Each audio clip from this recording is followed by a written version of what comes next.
Hello, my name is Gloria Mantooth, and I am here with Cassandra Mack, and we're here to talk about her father's service.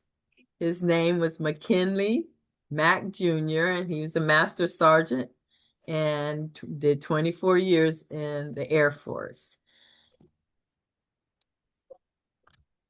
This is for the Unsung Heroes Living History Project to honor our local African American veterans and their families who served in the military and made Lompoc and Santa Maria area their home to raise their families and support the community.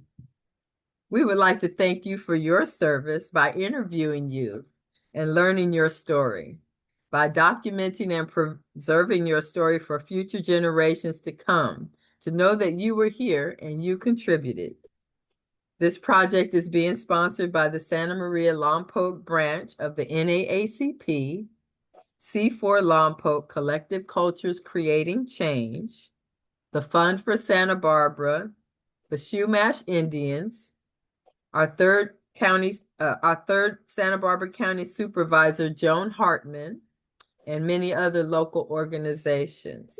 So before we begin, I understand that you have signed the waiver, and Yes. this is for the Unsung Heroes Living History Project, a 501c3 nonprofit organization, granting them the right to use this interview as detailed on the release at the conclusion of the interview. If so, we will proceed. Yes. Thank you. So today I'd like to talk to you about your parents' military service. There's no right or wrong answers, just whatever you remember, whatever you feel or were told growing up. If there's something you don't remember, that's okay. Just take your time. Okay. All right. So let's start with what life was like before the military for your parents. What did they tell you? What do you know about that? Well, I know that they grew up in South Carolina. They met at Benedict College. Um, and my mom was a teacher. My dad was a psychology major. And then my dad left and joined the Air Force and then came back and married my mom. And then they left South Carolina and when I believe they were stationed in California at Parks Air Force Base, which was in Northern California. I think it was Parks. Mhm. Yeah. All right. So my dad, he worked for the the JAG, oh gosh, I'm trying to think, what does that stand for? Staff Judge Advocate. So it was like the lawyers for the military. So he was a paralegal. Yes.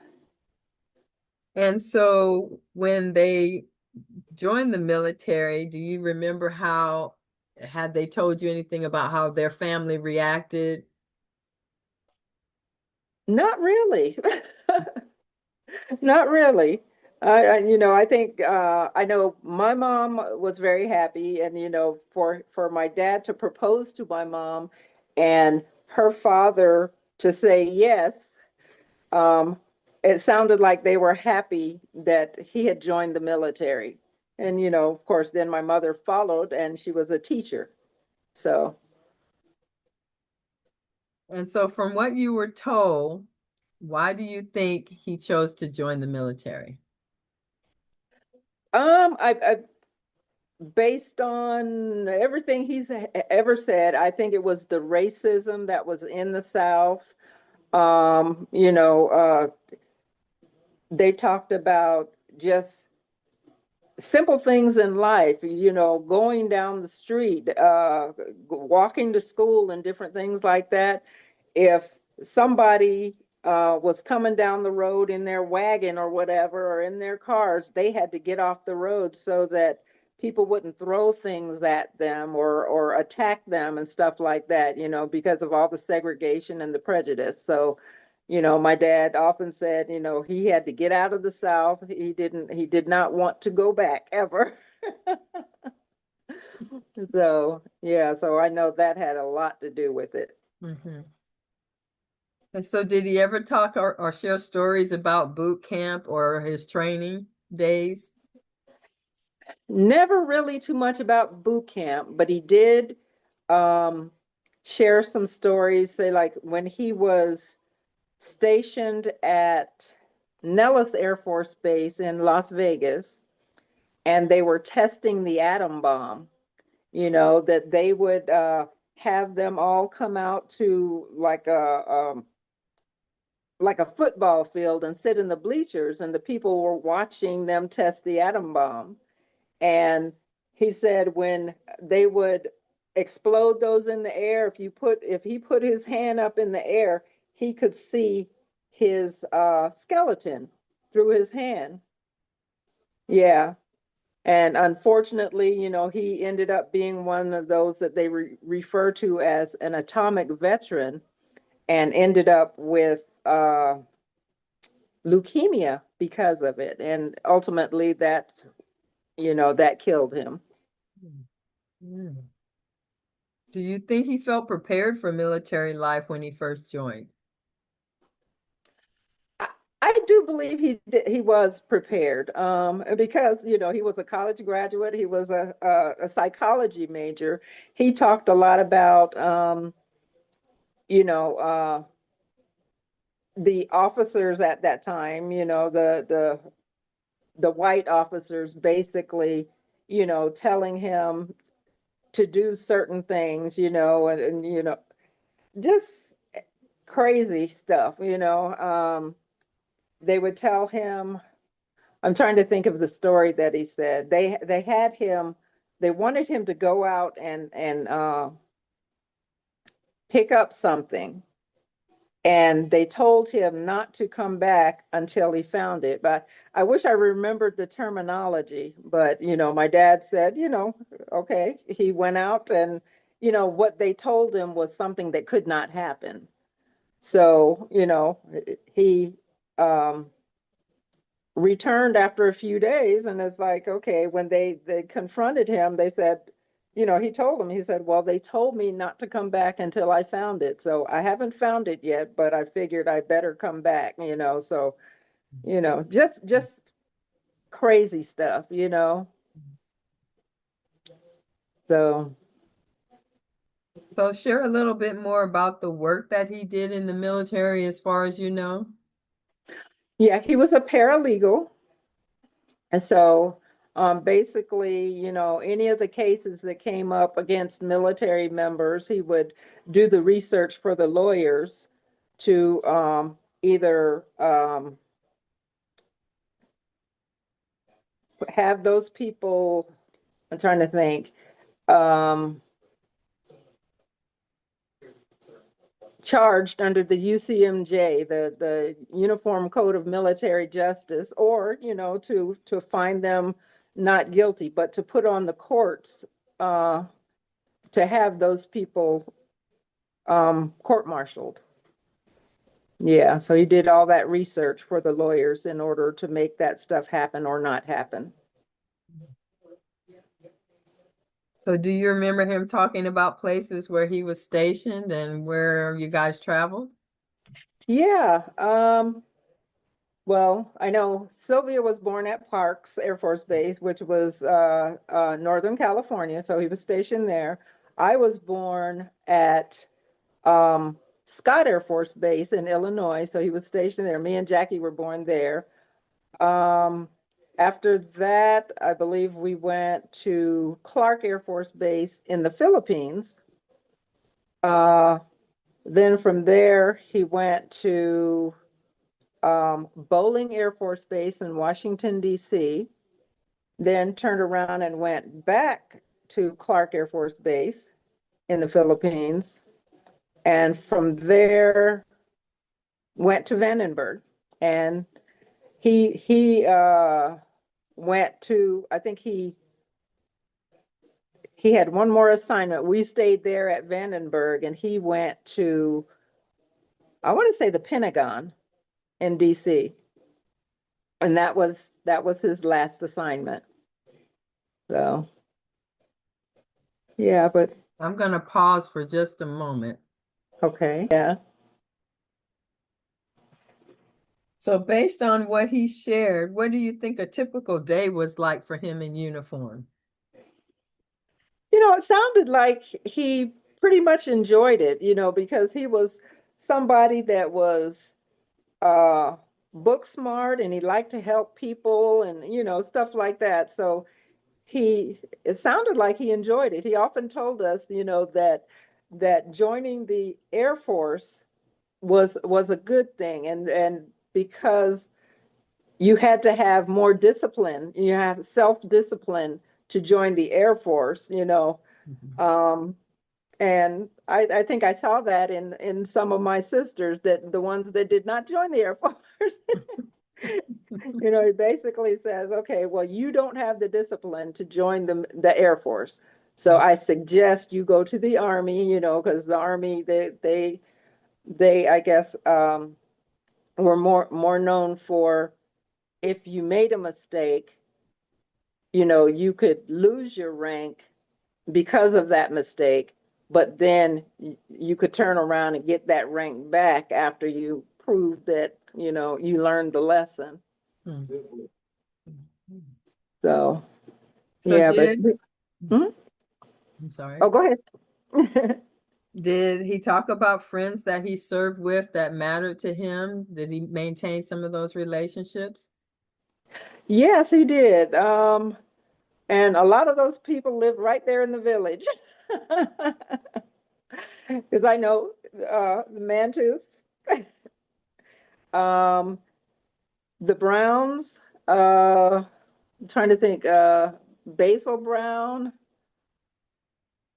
Um, Hopefully I'm not mixing up the names. I know Pam and Carla Hayes. I think, Mm-hmm. yeah, their father. And there was quite a few others, names I don't really remember, but Mm-hmm. I think back, and a lot of them, a lot of women that were military were the first African Americans to do some of the things, but unfortunately I can't remember the names. That, that's Mickey, okay. yeah, Mickey probably. Sylvia's there with Mickey, so if we talk to Sylvia, she could probably come up with the names. Mm-hmm. Yeah.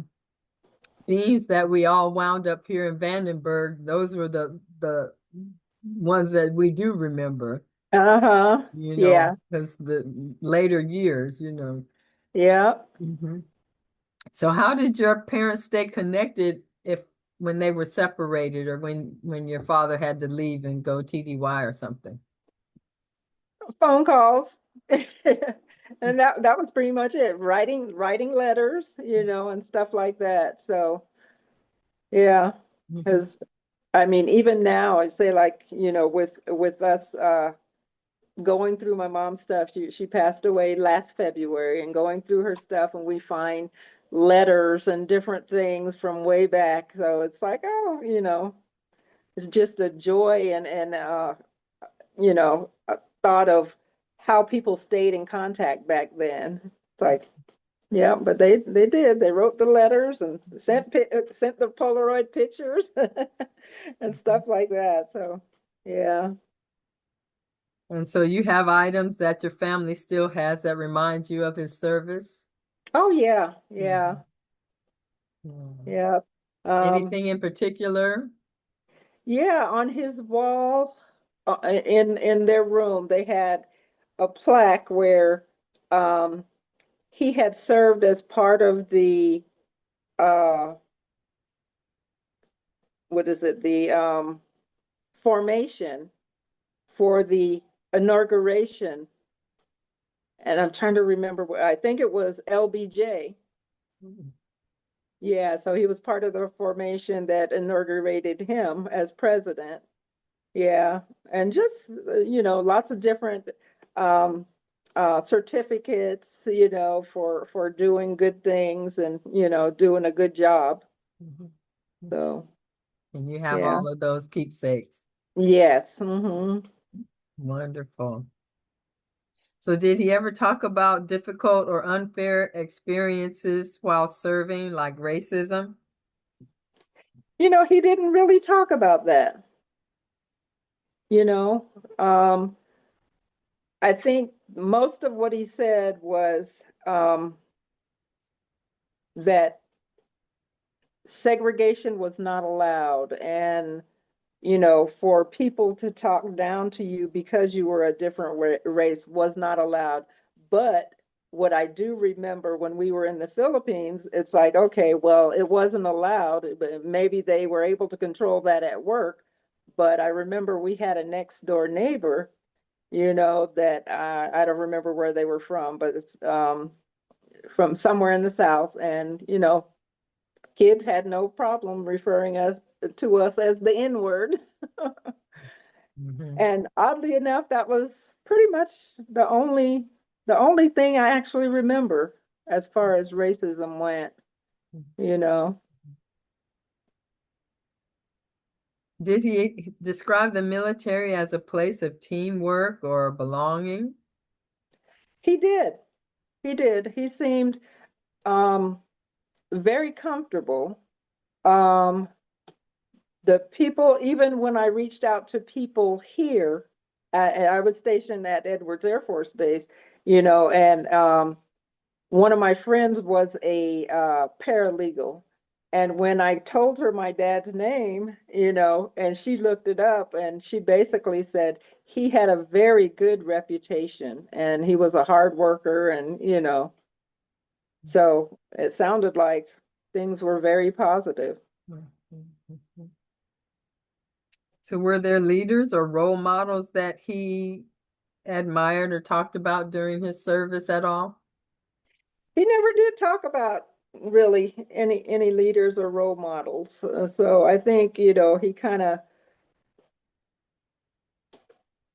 went down his own road and knew what was right and what was wrong. And, I'm sure there was probably somebody, but nobody that I recall that he referenced. Mhm. So, And so what about his transition back to civilian life? What did he do after the military? well, he actually ended up working in the legal office as a civilian. So he turned around and, I think probably within that same year, he probably turned around and went right back to that. Mhm. And then retired from the military and retired from the DOD also, basically doing the same thing. Yeah. So do you think military service changed him as a person from what you can understand or feel? Um, I think I don't think it changed him, because he was always a hard worker. And I know the military in his day really didn't make much money. So I know my dad had multiple jobs. Everywhere we went, he always had multiple jobs, just to make sure the family was comfortable and we had everything that we needed. So I honestly don't think it changed him at all. And what do you think he would be most proud of from his service? Um, Gosh, from his service, I think that he set an example for us to follow, you know, and quite a few of us followed in his footsteps. So I think, him opening that door and showing us the way to go, I think he was very proud of that, Mhm. you know. So if Definitely that makes something to sense. be Yeah. proud of, you and two of your sisters, right? Yeah. Hmm. Yeah. And it even So, goes further than that.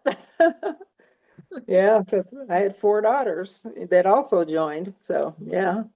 Hmm. so he passed down some lessons and advice based on his service Can you recall anything that comes to mind? Just to always be that good person, be that hard worker, so you set the example. You follow the rules. Don't be, he always said, keep your name out of the first sergeant's mouth. So I guess back in those days, if the first sergeant was talking about you or had something to say about you, it was negative. Mm. It's a little bit different now. It can be positive, it can be negative, but just follow those rules and be on time, be early, Mhm. you know, and stuff like that, to Mhm. just to be on time Mhm. and stuff. But yeah. So when future generations of your family hear about his service, what do you hope they understand and remember the most? That we are a part of this country and we give as much, if not more, than any and everybody else. And to be proud of what you do and what you contribute. So I think, those are the things that they try to do, and I think, have been very successful in doing it. So, yeah. Cassandra, thank you so much for sharing the memories. Your perspective helps keep your dad's story alive, not just as a veteran, but as a whole person and Mm-hmm. family at the head of the family. Oh, thank you.